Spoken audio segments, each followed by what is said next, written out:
Welcome to my channel.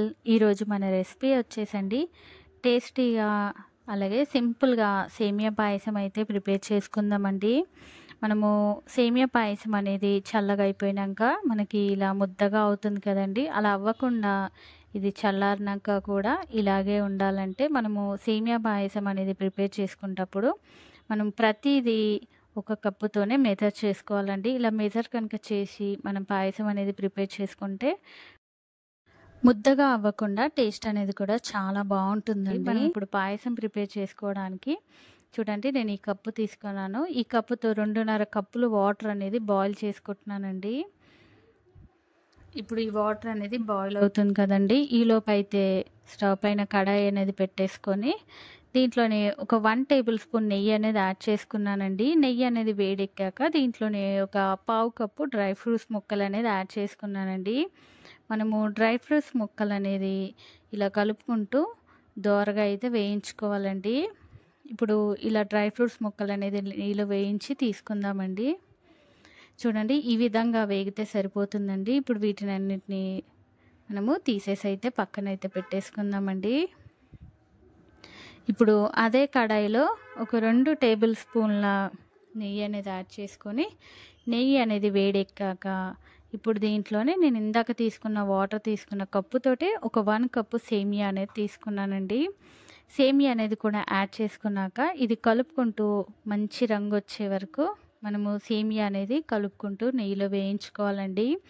ఇలా వేయించుకోవడం వల్ల మనకి సేమియా పాయసం అనేది టేస్ట్ అనేది ఇంకా బాగుంటుందండి. చూడండి, ఈ విధంగా సేమియా అనేది వేయించుకున్నాం కదండి. ఇప్పుడు దీంట్లోనే నేనైతే ఇందాక మనం మరిగించుకున్నాం కదండి వాటర్, ఆ వాటర్ అనేది డైరెక్ట్ ఈ సేమియాలో యాడ్ చేసుకోవాలండి. ఇలా యాడ్ చేసుకున్నాక మనం ఇదంతా ఒకసారి ఇలా బాగా కలుపుకొని మన సేమియా అనేది ఉడికే వరకు అనేది ఉడికించుకోవాలండి. చూడండి, ఈ విధంగా సేమియా అనేది ఉడికిపోతే మనకి సరిపోతుందండి. ఇప్పుడైతే మనము దీంట్లోనే నేను ఒక 2 కప్పుల పాలు అనేది చిక్కటి పాలు మరిగించి తీసుకున్నానండి. ఇప్పుడు ఆ పాలు అనేది కూడా దీంట్లో యాడ్ చేసుకుంటున్నాను. పాలు అనేది యాడ్ చేసుకున్నాక కూడా ఇది కలుపుకుంటూ మనం సేమియా పాయసం అనేది ఉడికించుకోవాలండి. చూడండి, ఇప్పుడు ఇలా ఉడుకుతుంది కదండి. ఇప్పుడు దీంట్లోనే మన స్వీట్నెస్కి తగ్గట్టు షుగర్ అనేది కూడా యాడ్ చేసుకోవచ్చండి. నేనైతే అదే కప్పుతో ఒక 1/2 కప్పు షుగర్ అనేది యాడ్ చేసుకున్నానండి.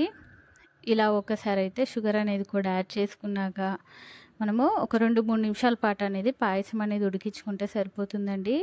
అలాగే మంచి ఫ్లేవర్ కోసం ఒక 1/2 టేబుల్ స్పూన్ ఇలాచీ పౌడర్ అనేది కూడా యాడ్ చేసుకొని మన సేమియా పాయసం అనేది ఇలా ఒకసారి బాగా కలుపుకొని మరొక 2 నిమిషాల పాటు ఉడికించుకుందామండి. ఇప్పుడు దీంట్లోనే మనం ఇందాక వేయించుకున్న డ్రై ఫ్రూట్స్ ముక్కలు అనేది కూడా యాడ్ చేసుకొని ఇది ఒకసారి అయితే బాగా కలుపుకుందామండి.